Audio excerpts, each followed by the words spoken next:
Hey, what's up, Raider Nation? It's the first of the month, so that means wake up, and we got a big show for you today. Obviously, it's game week, so lots to get into today.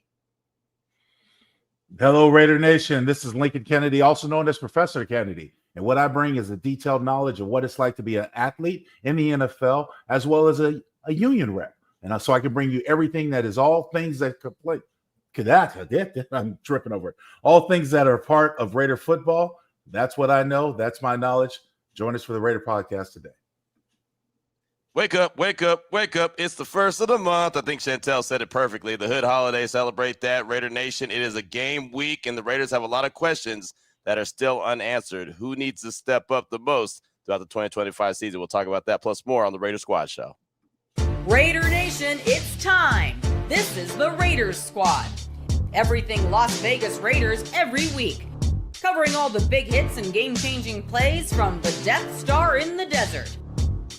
The way only the Locked On Podcast Network can. Commitment to excellence starts here. The Raiders Squad Show starts now.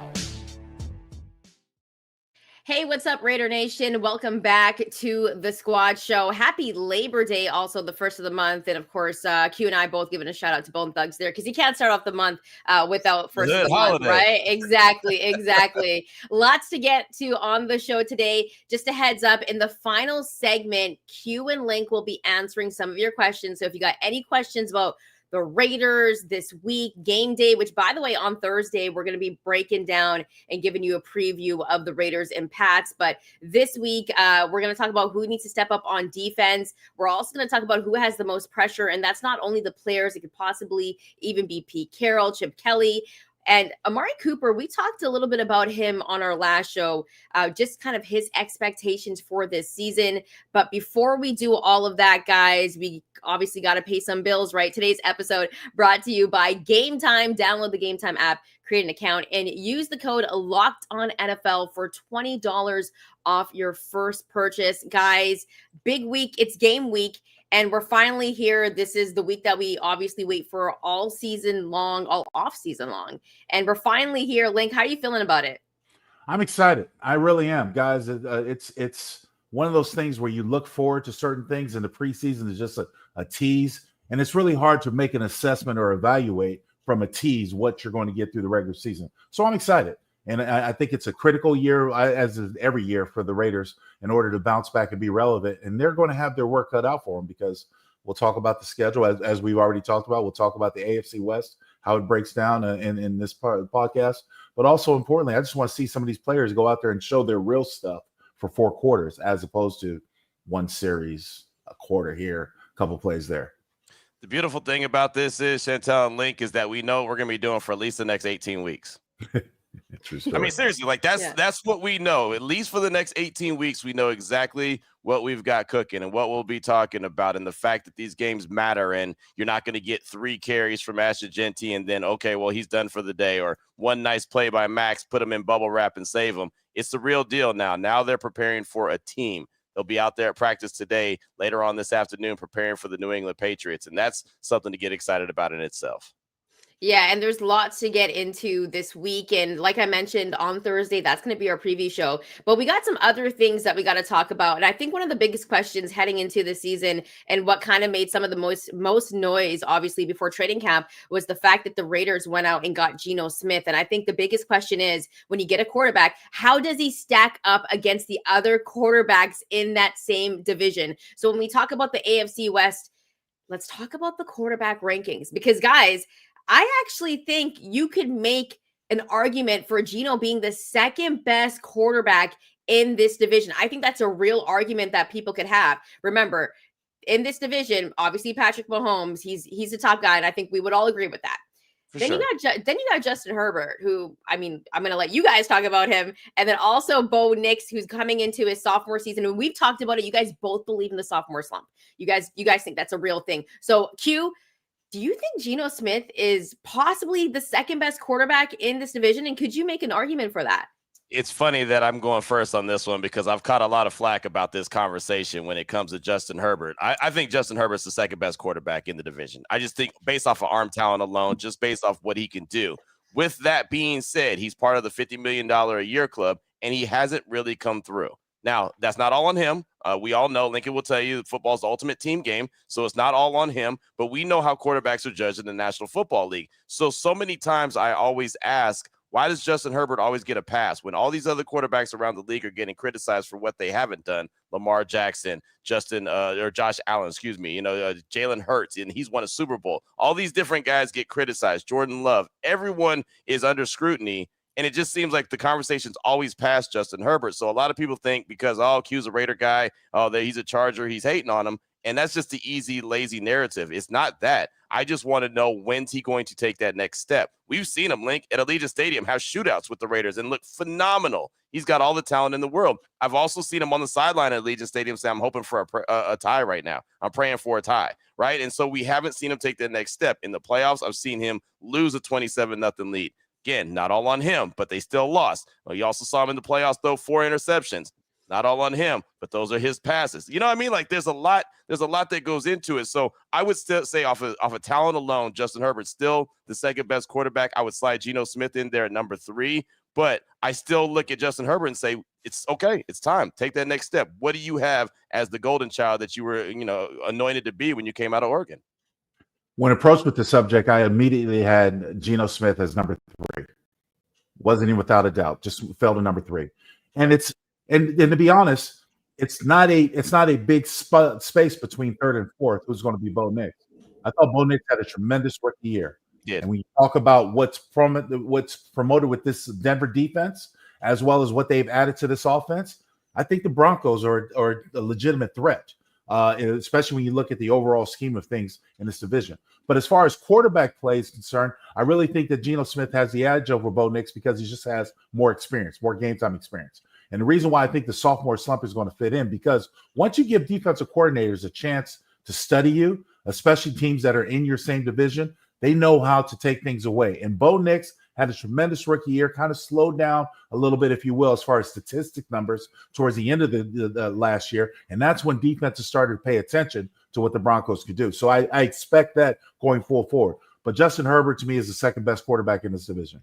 It's not even worth the conversation. All the points that Q brought up are absolutely spot on. More importantly, he's just a better athlete. He's a better athlete. He's strong. He's physical. He's capable. In the right offense, I think he can really do damage.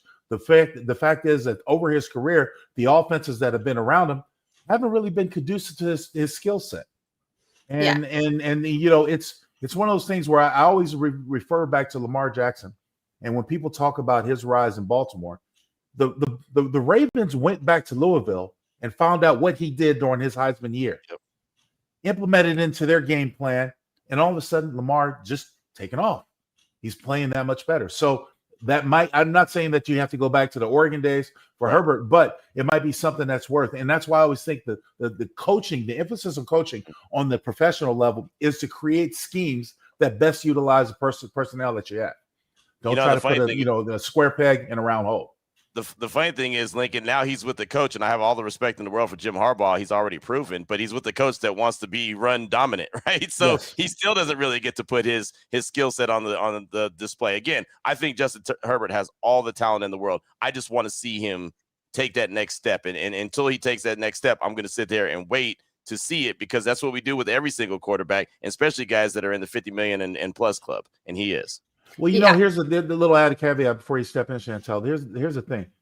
Even if you do create a running game around Herbert, you could do so much more open. If it's successful, you can open up play action.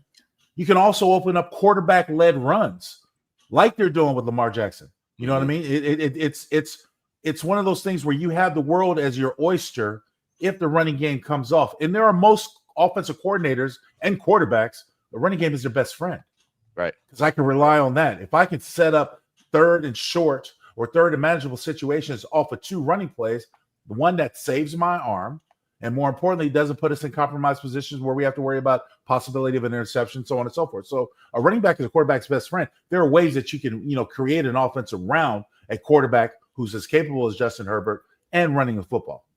Yeah, and I mean, just in terms of career stats, Justin Herbert, 137 touchdowns, only 45 interceptions. So that ratio, obviously good. But I think for Geno, a little bit unfair because he started with the Jets, right? Yeah. And we know what type of mess he came into when he came out of college, out of West Virginia. So I think it's unfair for Geno, but at the same time, I think Geno has an opportunity this season to make a lot of noise in this division because of the pieces that he's surrounded with. And we know he has the arm talent. We know he's a mobile quarterback. And as for Justin Herbert, like I'm kind of with Q on this, and I've been on Q with this because we've seen Justin Herbert be a good quarterback in the league, but the amount of bread that he gets paid, he should be a great quarterback in this league, and he should be winning playoff games. And I think he came into a better situation. He has a better situation. This is a Chargers team that I think has underperformed every season, and they've had a great team in terms of defense. They've had, a decent O-line. They even had a really good secondary. They just weren't able to put it together every season. So I think for the Chargers, there's a lot more pressure on them this season than any season before. So another question I want to ask you guys, with the pieces that Geno has this season, do you feel like, and we've talked about him being a top 15 quarterback, and we agreed that he's in that conversation, but does he also have a chance to kind of even improve at this point in his career, Link? Absolutely. Because what are we expecting? We're expecting translating into wins. So if this Raiders team comes out, and quarterbacks, it's always been a rule that I've never really cared too much for, but coaches and quarterbacks always get all the fame when they do right, but all the blame when they don't win or the team doesn't win. All the blame goes on them, all the success is pointed to them when they do win. So what do we have to go off of? Wins, losses. If the Raiders are able to double the amount of wins that they had last year, you have to look at this as a successful season, regardless if they go in the playoffs or not. You have to look at it at that point. And so it's one of those things where you're saying, okay, what's the next level for Geno Smith? Geno's probably looking, this might be towards the end of his career. And how can I make the success and going out with the bang? He has an opportunity with the Raiders. He's got plenty of weapons around him. Sure, there are some things we need to fine tune that we already talked about, the offensive line, the play calling, all that stuff. But this is a great chance for Geno to not only raise his stock, but be compared with some of the better quarterbacks in the league in a division that everyone is going to be focusing on with the Kansas City Chiefs in. The other thing about that is when you talk about all the quarterbacks in the division, and, we look at Bo Nix and we said that, Geno Smith was number 3, Bo Nix is number 4. It's not by a lot. It's really not. It's not by a large margin. And, it's funny. I've done the exercise of how many times are the Raiders going to have the quarterback advantage in the game. And I was on the fence when it came to the Broncos one because I just don't know Bo Nix in year 2. To be honest, I didn't know what Bo Nix was going to be his rookie year. I didn't really think he was going to be all that. And then he ended up helping the Broncos get to the playoffs. So I was actually pretty impressed what he was able to do. I know all of that wasn't on him again. I know a lot of it had to do with the team around him, but I was pretty impressed that they've got their guys. So I think that the gap is really small between those guys, Geno and Bo Nix, and all these different rankings that come out usually have Geno at like 19, Bo Nix at 20, or Geno at 15 and Bo Nix at 16. Like, they're really neck and neck. So I think that with Geno being able to build his stock, we could say the same thing about Bo Nix. He has an opportunity to build his stock as well to see if he's able to build off his rookie year. But with that being said, he could have that sophomore slump because now there's film on him, especially on the AFC West, and you kind of know the tendencies of Sean Payton as well. There are 2 positions in football that need as many reps as possible. It is quarterback and offensive line. The reason why is that offensive linemen collectively are approached with different things, visuals and different schemes all the time. So they have to be on their feet and be able to be able to react. That's why you need as many plays as possible. You got to see it firsthand to know how you're going to defend against. Quarterbacks just need the timing. They need to see the plays. And when you talk about Bo Nix, and I covered him a lot in career working with the networks back then, when he came to Oregon after Auburn, he had a lot of playing time.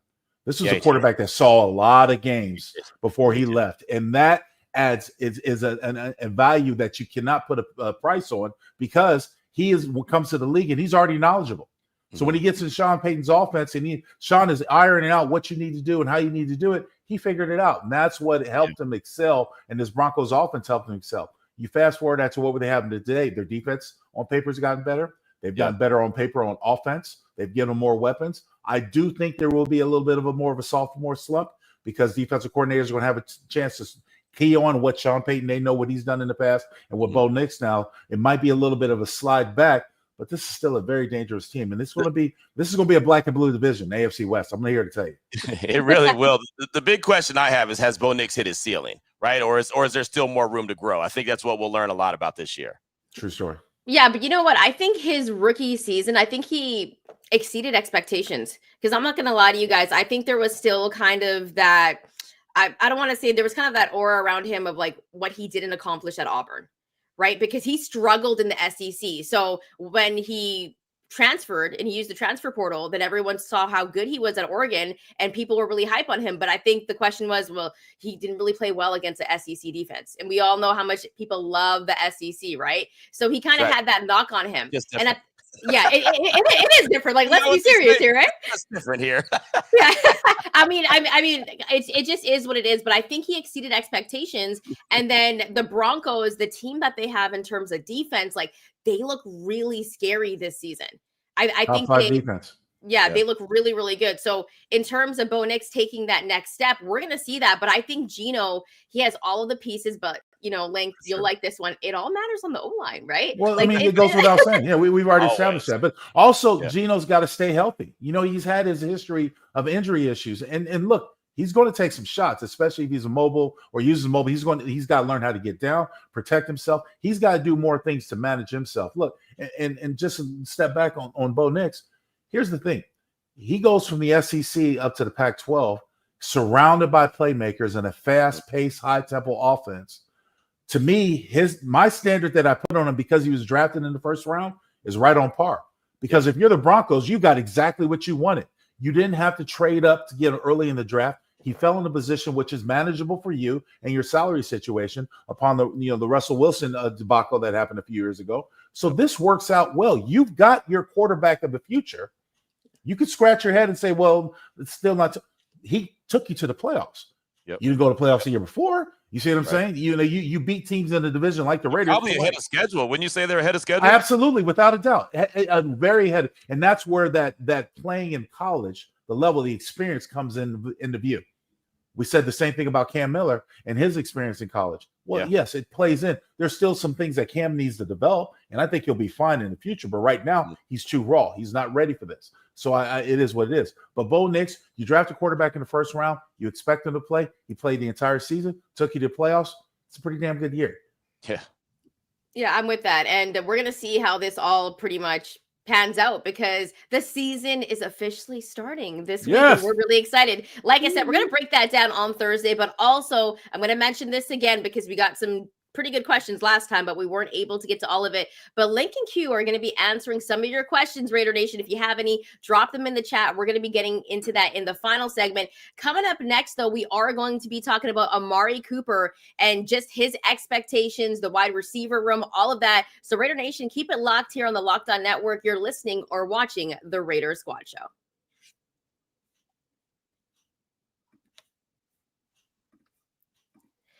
The NFL season is almost here, and FanDuel is making sure you're ready for kickoff with a can't-miss offer. Right now, new customers can bet just $5, and if your bet wins, you'll get $300 in bonus bets to use across the app. This is crazy because $300 in bonus bets means you can bet like crazy. Also, that's not usually an offer that is around. Trust me, I know. So are you ready to play? Download the FanDuel app by visiting FanDuel.com to get started. That's FanDuel.com to place your first $5 bet.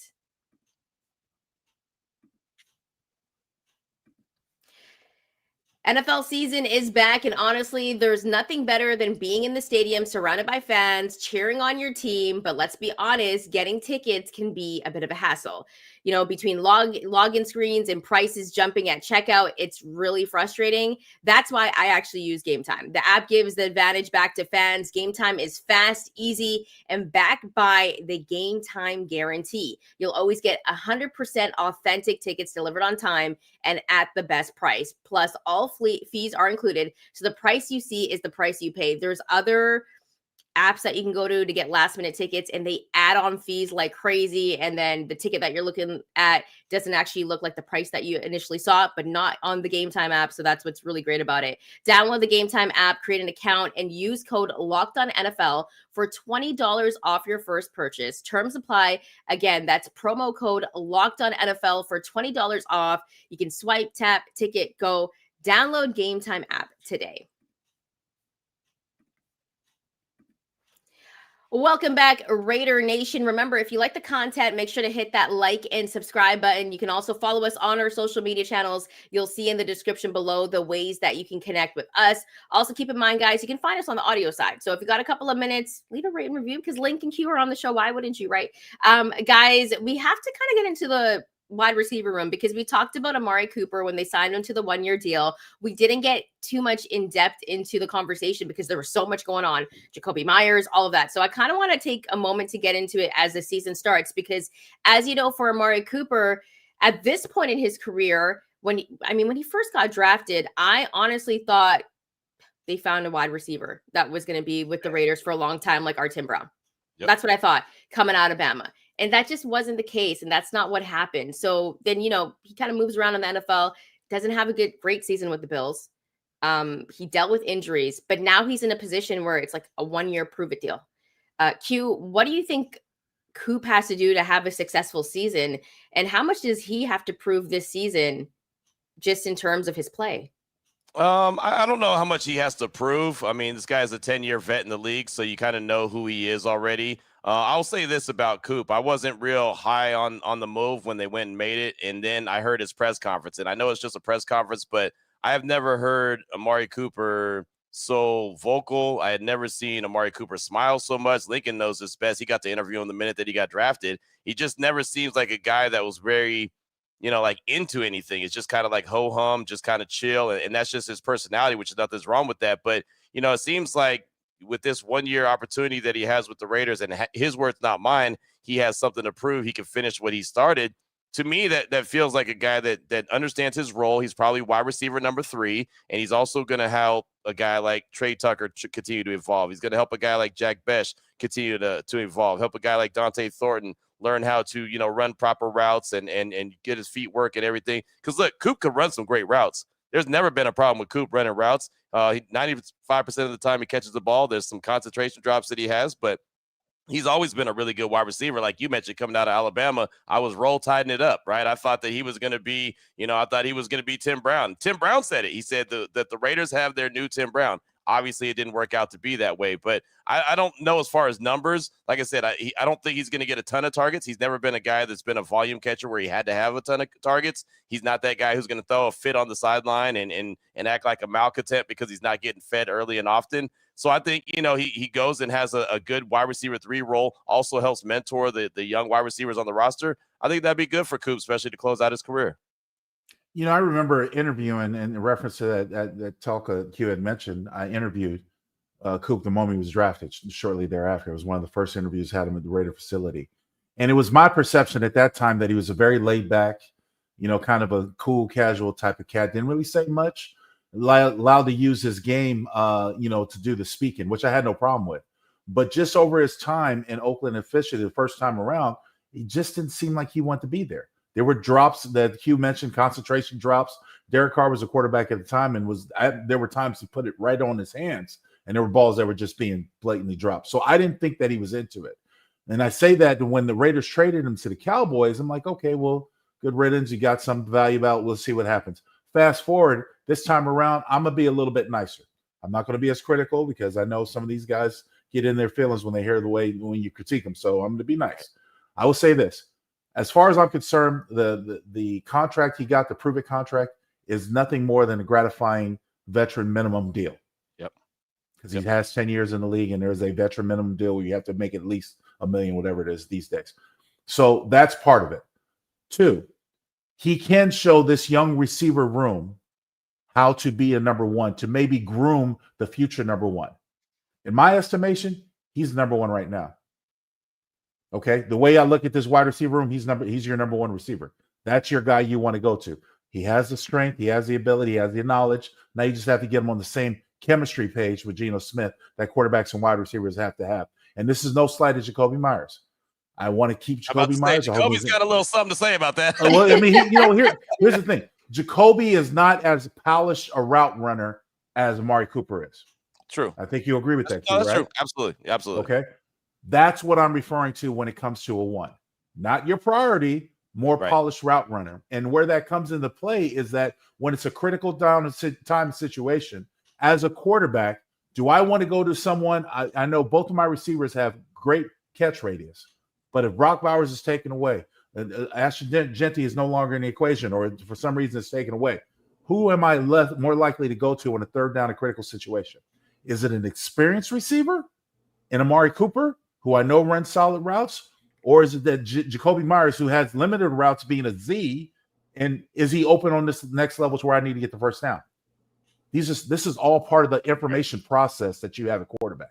That's why I said sometimes with only being one ball, sometimes having this many weapons around, you can't utilize them all. It's actually a good scenario that you just rolled out there, because we remember when Amari was with the Raiders before, he wasn't the guy that Carr looked at on 3rd down and 5. It was Crabtree. Right? Yeah. Crabtree was the guy. That's why we called him Michael Crabtree, right? Because there was everything. Every time you had to have it, they'd go to him. I mean, that's an interesting conversation. I think we can go back and forth on that a little bit, because I would say with the concentration drops that Amari has, I might be hesitant to go to him on 3rd and 3, 3rd and 4, 3rd and 5. I'm throwing the ball just because I don't know, is he going to have a concentration drop? Because I know he's going to get open. You're right. His route running is incredible. He's always open. Right? Jakobi finds a way to get open. His routes might not be fantastic ran, but he just finds a way to get open. And a guy that doesn't put the ball on the ground at all, I might actually go to him on 3rd and 5 because I trust that, that he's going to catch the ball. He's not going to put it on the ground. I'm interested to see if Amari Cooper can evolve into that guy where Geno Smith has that ultimate trust in him to go to him on that critical down. And that's where Chip Kelly comes into view, because if you take that in consideration, what you're talking about, I've got to call more 3rd down plays that are orchestrated towards Jakobi getting open, the route running and putting him in a position to get open, because that's where I want to go for my first down. That comes into play calling. That's why all these pieces interact with one another depending on your view. And who has to digest all of them and make it happen is Geno Smith out there at a quarterback. You know what? I actually I'm going to lean towards Q with this, because I think Jakobi Meyers, even last year in the red zone, was great. Like, he was like one of the pieces for the Raiders that I felt like was reliable in the red zone, even though they had issues in the red zone. But at the same time, Link, you make a great point in terms of the fact that, Coop has been a veteran, a 10-year vet in this league. And we've seen him do this before. He's the better route runner. But I will say this, I think Jakobi Meyers, and he asked for a trade. The Raiders got some phone calls and they were like, nah, fam, we actually don't want to deal him. We're going to figure it out. Hopefully they figure it out. But I think Jakobi Meyers, and as Q says, might have something to say about that, because I think this is the year where he can prove that he's the number one guy on the depth chart. You know what I mean? So yeah, go ahead. So we're going to talk about this later. Who has a lot to prove? Link. I love it. Okay. Yes. There's a method to the madness up here in Professor Kennedy's head. I'm telling you, I've got it. I've got it all laid out. Got it all planned. I got the itinerary all decked out. So yeah, that's going to be a conversation we're going to have in a little bit. Yeah, and see, this is why Professor Kennedy is on this show, not only because we know what he did on the field, but at the same time, he's a great broadcaster. So legit just tease the next segment, guys. I will have one more question for you before we kind of, steer off from this topic, but also the wide receiver room. Is it one of the most underrated, would you say? Because there's some pieces on here. And then you also have a young guy like Dante Thornton Jr., who is going to be a deep threat. We know that Geno likes to throw the deep ball. Q, do you think that the Raiders wide receiver room is a little bit underrated? Because I don't think there's enough talk about it. I don't know if it's underrated. I more like to call it unproven. Right. I mean, I think that there's more unproven. We know, again, who Jakobi Meyers is. We know that the tight end, Brock Bowers, is phenomenal off what he did his rookie year. But Besh is a rookie, Thornton is a rookie, and Amari Cooper in year 10 is just getting back and getting into the mix of things, right? And so he's not in football shape. He said he'll be ready to go week 1. We'll see what that looks like. But this is a guy who, like he said, for the first time in his NFL career, he didn't have a training camp. He didn't have anything to do throughout the course of the summer. He was hanging out, chilling. Now, he was working out, but as Lincoln will tell you, it's a lot different between working out and actually working out and doing the football stuff to get into football shape and to be ready to go. So I'm intrigued to see what Amari has. But I think that this wide receiver room is more unproven than it is underrated. It's just that there's a lot of question marks, and a lot of guys have a chance to prove who they are. Unproven, underrated kind of go same hand to hand with me. I don't want them rated too high. I don't want the attention to be on them. I want them under the radar. Here's the reason why. Because we as analysts, and what we do, and especially in this great medium that we have on our podcast, we can put it out there that there are high expectations out of Jakobi Meyers. There are high expectations out of Dante Thornton Jr. There are high expectations out of Amari Cooper. And if they don't show up The fan base says, "Oh man, they're crap. Get away from them. Let's go." No.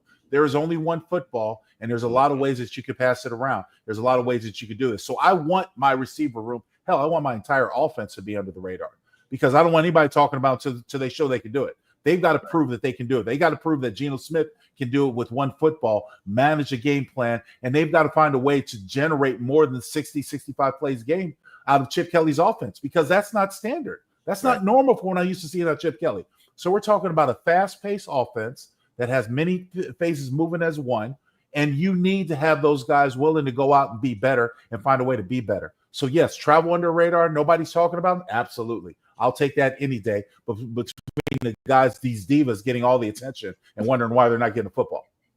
Yeah, and coming up next, guys, just like Link said, we're going to talk about who has the most to prove, who has the most pressure coming into this season. So we're going to get into that. So keep it locked here on the Locked On Network. Also, we have an important request. Locked On wants to hear from you. We put together a survey to learn more about our listeners and make your favorite podcast even better. This is your chance to tell us what you like, what you don't, and answer questions about our advertising. Go to lockedonpodcast.com/survey to get started. Everyone who completes a survey, you'll be entered for a chance to win one of 10 $100 Amazon gift cards. Again, that's lockedonpodcast.com/survey. And you can also find the link. It'll be in the show notes if you're watching this on YouTube.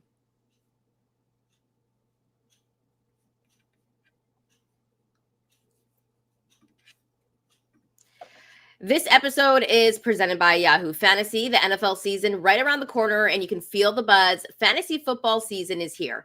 Everyone's researching, drafting, and building their championship squads. If you haven't joined a league yet, now is the time, and it's all happening on Yahoo Fantasy. This year, I'm playing Yahoo Fantasy as I do every year, and you should too, whether you're a first-timer or a veteran creating your millionth league. With season kickoff on September 4th, now is the time to start playing Yahoo Fantasy football with offers, with so many fun ways to compete. And if you want more ways to play, obviously Yahoo Fantasy has some options for you. There's Guillotine League mode where the lowest scoring team gets eliminated weekly until one team is left standing. The NFL season kicks off September 4th, so don't wait. Start your league now. Draft now at yahoofantasy.com. Locked on NFL. That's yahoofantasy.com/locked on NFL.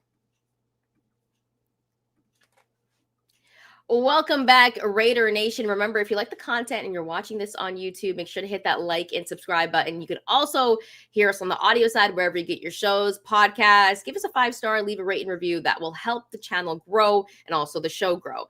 Guys, this is actually a really good conversation, and we've kind of talked about it in previous episodes, but I feel like now with the season, less than a week away, we can talk about who has the most pressure on this squad. And Link, you kind of teased yours in the last segment. So we got to roll with you first, right? I'm going to take a guess. Is it Jakobi Meyers who has the most pressure? Yes, okay. without a doubt. Mainly because I appreciate the work ethic that Jakobi has done since even back in college when he was a quarterback and changed to wide receiver.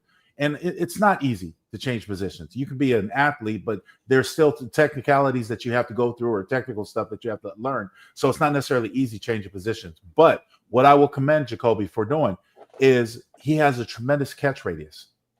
And guys, that's mental and physical, but it's all on the player to really put himself in position to go for a ball, even when it's not the best ball, find a way to bring it in. And that is a tremendous asset for a receiver. With that being said, when you talk about prove it year, Jakobi wants to be paid, and It might very well be his time. I'm not just saying that's not possible. It might very well be his time. In the past, he was limited as far as things that I assessed that he could do well, and a lot of times it was his route running. Need to be cleaned up a little bit. Need to be better time with the quarterback. That also comes with experience that you'll get it. So I think Jakobi Meyers is. If I had to put on one player that has to prove it to me, other than maybe Dylan Parham, Jakobi Meyers is up there. No, that's a good one. That's a good one for every reason that you pointed out. I'll actually flip over to the other side of the ball. We haven't talked too much about the defense. I'll say Eric Stokes.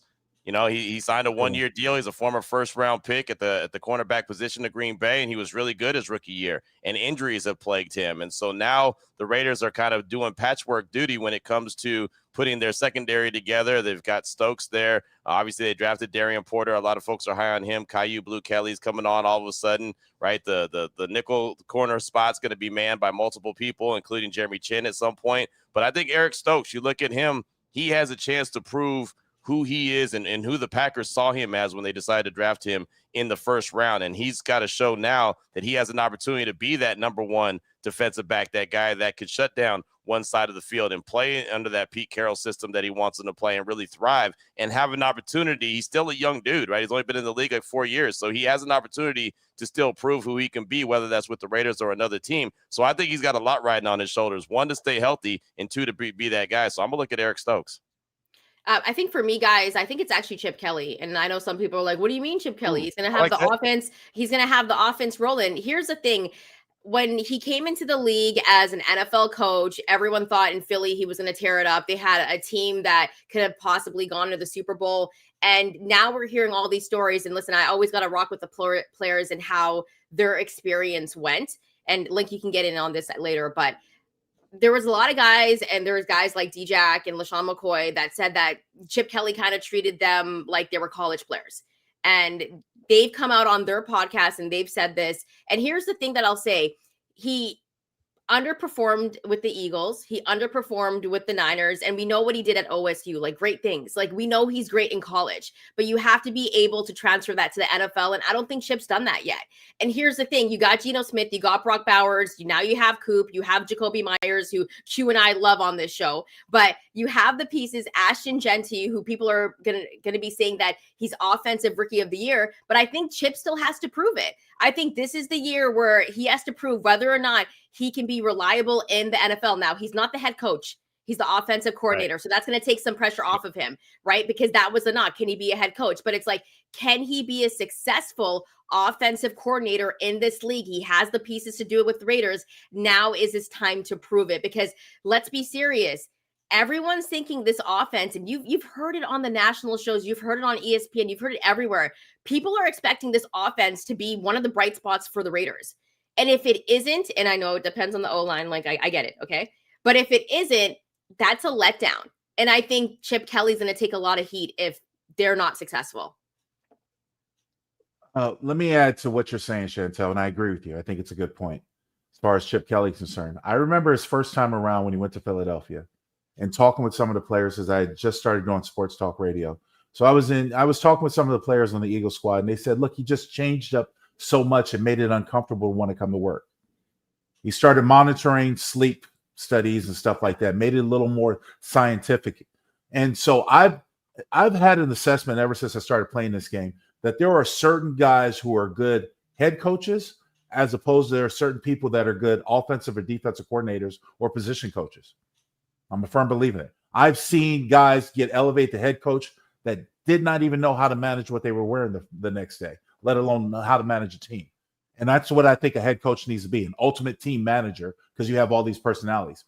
And in reverse, there's also a guy who's capable of being a great offensive and defensive coordinator mind. Romeo Crennel from the New England Patriots is one that came to mind. Matt Patricia from Patriots.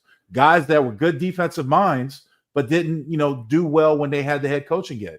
And so I expect Chip Kelly to do a lot better. Why? Because he doesn't have to manage the whole team.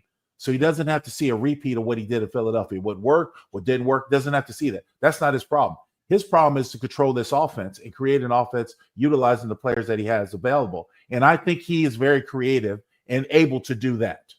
I do put that in the position. And I'm looking forward to this offense because I think it's going to be a fast-paced offense that has a lot of volume to throw at opposing defensive coordinators. There's a lot of stuff that you have to prepare for. And yes, if the offensive line holds up, they can be good and score points. That they still haven't figured out what are we doing on third down and fourth down is short, or what are we doing on the goal line? Short yardage and goal line is still a concern to me. We haven't figured that out. That's why I'm eager to see him play. So I agree with both of your points. I think they are valid points. And look, there's a lot of things that this team has to prove collectively other than winning. Yeah. I've been calling Chip Kelly the ultimate X factor, right? Because I think that he's a very creative mind, like Lincoln just said. And I think that really he's going to be the most creative mind that the Raiders have had at offensive coordinator since they had Hugh Jackson. And we know that that's very, very long ago, right? But Hugh Jackson always was able to create mismatches And you can see some of the players that were out there might not necessarily been, number ones all across the board, but he got the most out of them, right? He found ways to do what they did really well, even going to Darren McFadden saying, hey, what do you want to run? Okay, cool. Let's go ahead and let you do that. And he got the most out of them. I think Chip Kelly's going to have that opportunity as well to sit up in the booth, get the all-22 view, and be able to create mismatches and understand where his players will have the advantage as opposed to, the defenders being able to stop them. So I think that this is a great opportunity for him. I think it's a great opportunity for the Raiders. Chip Kelly being the offensive play caller is going to help out Geno Smith. I think it's going to put together a really good season for him and give him that respect that he wants as a starting quarterback. And when you got a guy like Ashton Genty that you draft number 6 overall, you're expecting big things on the ground. So, things that I saw in the preseason, and I know you can only take so much away from preseason, but being able to put the ball in the belly of the running back on 3rd and 5 and trusting that he's going to pick up a first down, it's a hell of a luxury to have. And they were able to do that. And I think that you're going to see that. And I know short yardage is a struggle. I'll say that. They need to figure out a way to do that. But I think you're going to see 3rd and 5 and Ashton Genty get the rock. And even if it ends up being 4th and 1, 4th and 2, I think you're going to see the team roll the dice more times than not. This should be, and I say should because we don't know yet, but it should be a fun offense to watch. Guys, let's get to some comments. But by the way, guys, before we get to the comments, keep in mind in the next segment, Link and Q near the end of the show are going to be answering your questions. So drop some questions in the chat and we will get to it. But Tyler says, to that point, Chantel, I'm going to play devil's advocate with you. Chip Kelly is the offensive coordinator. That is all. He's a really good one, not a head coach. He's proved that. And that's kind of, he's not going to have that much pressure on him as well because he isn't going to be the head coach managing everything. You mentioned someone, Ashton Genty, and we talk about pressure. I think there's a lot of pressure on this rookie, just in terms of all the outside noise. Link, I saw you take a look at the screen there. When you're a rookie and you have that much pressure, you were the first pick for the Raiders in the draft, this past draft, and you have to, come on, you have to live up to the hype, right? And so how do you kind of deal with that as a player, having those type of expectations? If you're smart, you've come to realize that you're the man long in college and you accepted those responsibilities and that sort of pressure, if you want, to just carry over. Now you just want to go out and do well. The great thing that these guys have to do is they have to learn how to manage their body and their mind throughout the season. You no longer have to worry about class. And for some guys, they didn't even worry about class when they were in college. So you don't have to worry about class. You don't have to worry about any extracurriculars. This should be your main focus. So I don't necessarily think there's pressure on a guy. It's just do what you've done. Because that's what I would explain it. Do what you've done. I'm not asking you to go out there and, now you're going to run all go routes. So I expect you to be able to separate from the defensive back and bring in big catches. I'm not asking you to do that. I'm asking you to do. We drafted you based on what you did in college at the collegiate level. Bring that to us. Allow us to work with that. I don't necessarily define it as pressure as it is, an uncertainty from the outside perception looking in, expectations from the outside looking in, right, but it should not far exceed what that player should expect of himself. Right. Because you want to prove that you're on this level. I know when I was in the position, I knew that there was high standards. I was drafted number 9 overall. So when I came into Atlanta, I knew there was not necessarily pressure on my shoulder, but there were a lot of people who were focusing on, well, did we do right by drafting you? Show us. Right. Yeah. And for most of the time when I left Atlanta, most people had wrote me off as a bust. Oh man, it didn't pan out. I'm here to say that given a second chance with the Raiders, I walked on the field, was a starter ever since I hung on my cleats. Yeah. You see what I'm saying? Still doing the same thing I did. It was a better situation, better team, better for me as a player, and everything conducive to my skill set. And I say that to say this because I've always had a feel that the draft is a big crapshoot. Big. It is. You never know what you're going to get. Never. Yeah. Never. So the last thing you want to do as a coaching staff is to have a guy come in and, oh my gosh, we are really relying on you. I need you to be a 2,000-yard rusher, this season. Dude, that's pressure. Yeah. You know what I mean? Right. That's pressure. You do what you do. You've been rewarded. You've got a contract. You're with a good team. Now let's make it happen. That's pressure on the individual, no more than it should have been in college. Right. Yeah. You're going to touch the ball, 25, 15, 20 times a game. You want to make sure all those runs are worthwhile. Because as an offensive lineman, if I knew we were going to run 50% of the time, maybe we have an average of 65, 70 games, 35 plays, I better have my ass in gear ready to go. Right. We're running the football. You see what I'm saying? No pressure. It's just what life is. You're up to that next level. Show that you're supposed to be here and supposed to do your thing. Don't put pressure on your shoulders. Just go out there and perform. That's the biggest key. You hit it right there on the head at the end, Lincoln, that don't put extra pressure on yourself. He can't go out there and be in his head that he's got to hit a home run every time he touches the ball. You know what I mean? He's just got to run the rock. He's just got to do what he can do, get as much as he can, and then live to see the next down, right? It's when you start fighting, scratching, clawing, trying to pick up every single extra yard, and then all of a sudden a ball gets knocked out or something like that. I mean, you got to be smart about it, right? I mean, I know that you were a top 10 pick, and everyone's told you're going to be the second coming of Marshawn Lynch, and Pete Carroll's going to run the hell out of the ball, and you're going to be this, and you're going to be that. You've heard it all. Now just go out and play your game. Don't try to do too much, right? Just do you. Whatever you do it, and do it to the best of your ability. But it's the moments when you start thinking that everything's got to be a home run, everything's got to be the best play ever, everything's got to be SportsCenter top 10. That's when mistakes start to happen. Yeah, and guys, coming up in the next segment, we are going to be talking about the defense and who needs to step up on the defense. That's next. Also, keep the questions coming if you're watching this live on YouTube, because Link and Q are going to answer your questions near the end of the show. So keep it locked here on the Locked On Network. You're watching or listening to the Raider Squad Show. Most people can't name all their financial accounts or even what they're worth, whether it's 401ks, properties, or investments, and you don't have the full picture, you can end up leaving money on the table.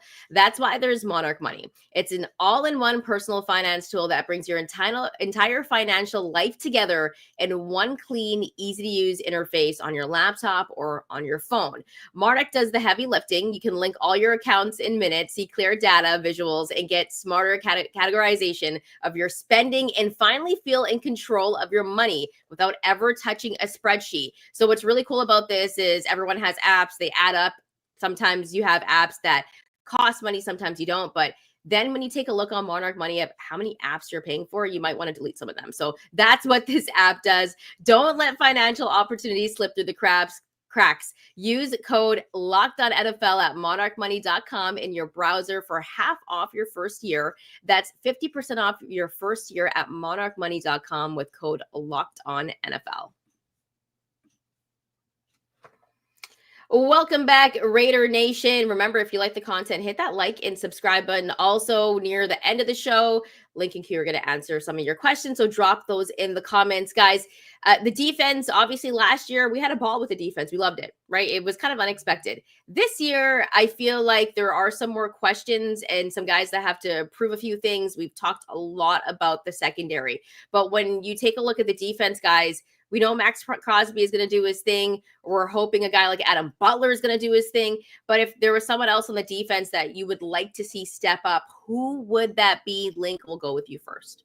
Well, I think Hugh hit it on the head, I think, earlier when he mentioned Eric Stokes. I think this is a big year out of Eric. I'm going to take it a step further, but I'm going to say Jamal Adams. Coming back off of his injury, the type of impact that he could have as Will.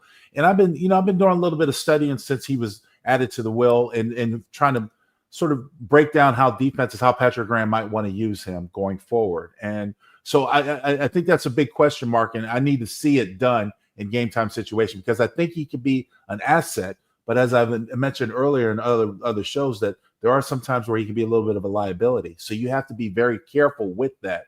All I know is that what we've seen sort of come out of the preseason, and we have to see more of a collection because it was only a small sample size. There were times this defense had trouble getting off the field at third down. Yes. So third and long. Yeah. Which is what you want if you are the Raiders, because you have such a pressuring front. Yep. You want to be able to have time. You don't want it to be short passes. You don't want it to be 3-step drops. You don't want the ball to come out of the hand early to get a first down. You want them to have to hold on the ball to stretch the field to possibly get a first down. And that's where this team needs to show me they can win. I've seen flashes at it, but I didn't know how much we can take with as a grain of salt when you look at who they were playing against, because even when they were playing against the 49ers at home in the Legion, San Francisco did not have their starting offensive line out there, which was creating havoc. And they were still getting first downs. The receivers' average is 14 yards a play. So there's a lot of things when it comes to this secondary. There's a lot of things of concern. But more importantly, it's also, if I'm going to say there's a particular player I'm most concerned about, I want to see Jamal Adams in his new role. I'll tell you, there's a lot of guys on the defensive side that are going to need to step up. I mean, really, in general, this defense is going to have to step up, right? I mean, last year going into the season, I was very high on the defense based off of, well, what I saw at training camp, to the way that they finished the 2023 season. I felt like they were going to build off that. Obviously, the addition of Christian Wilkins was going to make them better. Now, fast forward, we know what it looks like. I think that the whole defensive line has a lot of pressure on them. Not pressure. I think that they all have to step up. Tyree Wilson definitely needs to step up in year 3. This is a big year for him. Malcolm Kuhn's coming back off the torn ACL. And I'll take it a step further, and I want to clarify this before I say it because I don't want it to be taken the wrong way. I'm not at all criticizing how this young man plays the game because he plays with a reckless abandon, and he's fantastic, and obviously he's a fan favorite. I'd like to see Max Crosby step up. And what I mean by that is I know he's going to give you 12 sacks. I know he's going to give you 12 and a half sacks. I know he's going to give you a bunch of pressures. I'd like to see him start getting a few strip sacks, maybe a few more batted balls, maybe even an interception, like getting those turnover-worthy plays. I'd like to see him take that next step. He is one of the elite edge rushers in the league.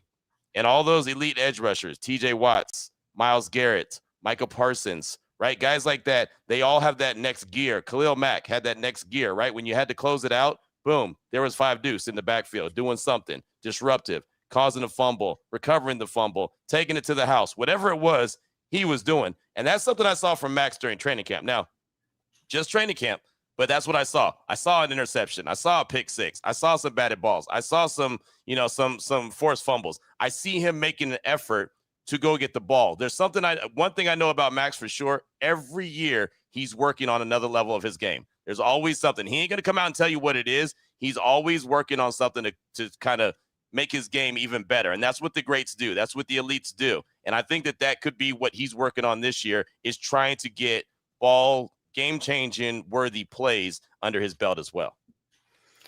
Yeah, and I think for the defense, I think at the same time, people are wondering how this defense is going to look because there's a lot of new pieces. I think for me, it's a guy like Devin White, a veteran that they brought into the locker room, and there's all the conversation of, is Devin White going to be the Devin White we saw in Tampa? And I think that's one of the biggest questions, because you look at the linebacker group and there's a lot of veterans, but for a guy like Devin White, I think he has to perform, and they brought him in there to be that veteran presence, and we're going to see how great he looks. And there's been some talk that he's looked great during training camp, during preseason, but at the same time, I feel like he's one of the guys, if he steps up in this linebacker room, I think the Raiders could be really good, right? Because there's still questions, even though there's veterans in that linebacker group. I feel like there's experience, but at the same time, can these guys make sure they have a good season? And if Devin White can stay healthy and have, I don't know, like 80% of what he was with the Bucs, I think that would be a pretty good season for him. Right. Keep in mind, just on that in essence, by definition, the Jamal Adams and Devin White are playing the same linebacker position. Yeah. By definition. And I only just want to throw that out there because, we threw out a couple of linebackers and probably have people at home trying to imagine, how would that work? We have Devin White, we have Jamal Adams. And they basically play the same position according to this defense. So, and the reason why I bring that up ultimately is that Patrick Graham has to find a way to create a system that keeps possibly both of them on the field at the same time. Yeah. Because Devin White is not a true Mike linebacker, which is usually your middle. That's a guy who has a green dot on his helmet, usually calling the play. Devin White's not that guy. So then you've got to find a place for him and Jamal Adams on this defense. And Jamal Adams is not a true linebacker. He's more of a buzz safety coming down into the linebacker rover, however you want to diagnose it. But in order to have both of them on the field, you have to change the configuration of your defense to, possibly do something different, maybe a 3-4, but they're not there yet. So I digress. I'm sorry. Too much information. No, it's a lot of chess pieces. I think you're spot on. There's a lot of chess pieces on this team. I would say Jamal Adams is a chess piece. I'd say that Devin White is a chess piece. I'd look at Jeremy Chin as a chess piece, right? I mean, guys that can do multiple things. And I know there's a lot of people anticipating maybe the Raiders go out and make a move for a Jabril Peppers who's out there and available. That would be another chess piece. But how does it all fit, and how do you get the most out of them if they're able to do that? Remember, the Raiders signed Jermaine Pratt as well, who's a tackling machine. So there's a lot of pieces that they've got to figure out how it fits, how it works, and how you can maximize their effort. That's why I keep questioning the whole Jamal Adams situation, because I don't know how much he's going to be on the field. But I do think when he's on the field, he has a chance to be very, very effective based off what we saw. He looks like he's really healthy. He's fast. He's got, we know he's a sure tackler, but how many times are we going to see him on the field? how much are we going to see Devin White on the field? Landon Roberts is that Mike linebacker. He's the green dot. He's the one that's calling out the plays, and then Jermaine Pratt's going to be there, as his running buddy. So how does Devin White and Jamal Adams get onto the field is going to be a big question. Yeah, my thing was, how much is Jamal Adams going to be playing? That's my big question. We know he's a great tackler, right? And by the way, I didn't get to say that because I was adding Professor Kennedy to Link's name there at the bottom because he was just schooling us. Now, I want to get to some questions because I said, guys, that Link and Q will be answering some of your questions, and you brought up a name, so we got to go over to Van City Raider. Do you guys think they're going to add anything to the secondary before Sunday? Jabril Peppers, possibly, and that's a guy that you mentioned, Q. Yeah, I mean, I've seen the rumblings out there and how, adding him would allow Jeremy Chin to play at the nickel spot more, right? And be able to play that big nickel more and allow him to come down there. Look, the one thing I know about Jabril Peppers, I know it hasn't worked out since he's been in the league. He's been at multiple teams now. He's a hell of an athlete, right? And so there's something to be said about having really talented, skilled athletes on the field, right? And if you can figure out how to make them work, if they fit in with what Patrick Graham wants to do, I would be for it, because I think that the biggest questions that the Raiders have right now is the defense, right? How much is the defense going to be able to complement the offense? To me, the offense is going to be the strength of this team, and the defense is going to have to do their job. So if you can add another talented guy onto the defense, but you know how you're going to use him, don't just add him just because you're adding a name and you think, okay, this is going to be great. If you know how to use them, go ahead and add them. So I'm okay with that. Like I said, there's plenty of questions, especially in that secondary. And that's $100,000 question. How would you add Jabril Peppers to the equation? Right. There is such thing about having too much to really deal with. And I think that and I'm not saying that if you don't surround yourself with good players, you can't win. I'm not saying that at all. I just think that there's a reason why Jabril is out there on the free market. There's a reason why he hasn't caught on. And you have to understand that. And so rather than take a name just to take a name, and this is what our fan base, like any other fan base, gets caught up in when you see a name out there. Oh, yeah, let's add him. Let's do this. Let's go after Micah Parsons. Last thing you want to do is also add another distraction in your locker room.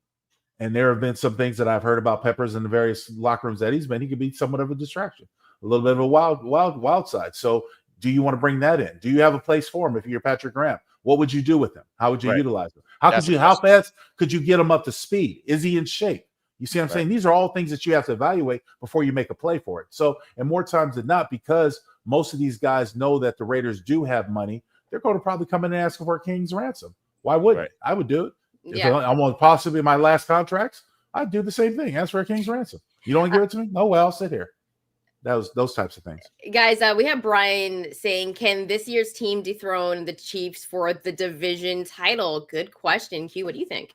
I don't think this is the year that the Raiders are going to, knock off the Chiefs. I've been very adamant that the Raiders are going to probably win 8 to 9 games, and that's doubling what they did last year, and I think that'd be a great season. And I know Raider Nation doesn't want to hear that. I've been very adamant for a while about that I've been very comfortable with that. Just going from worst to first in this division is so difficult. Now, if they were in the NFC South, whole nother conversation, right? We could talk about that. AFC South, whole nother conversation. But in this AFC West, it's really difficult. I think the Chiefs take a step back. They won 15 games last year. I think they win about 11 this year. So where are those other losses going to come from, right? For the Raiders to have an opportunity to do exactly what Brian said, they're going to have to at least go 500 in the division. They can't go over like they did last year. So I'll start with that.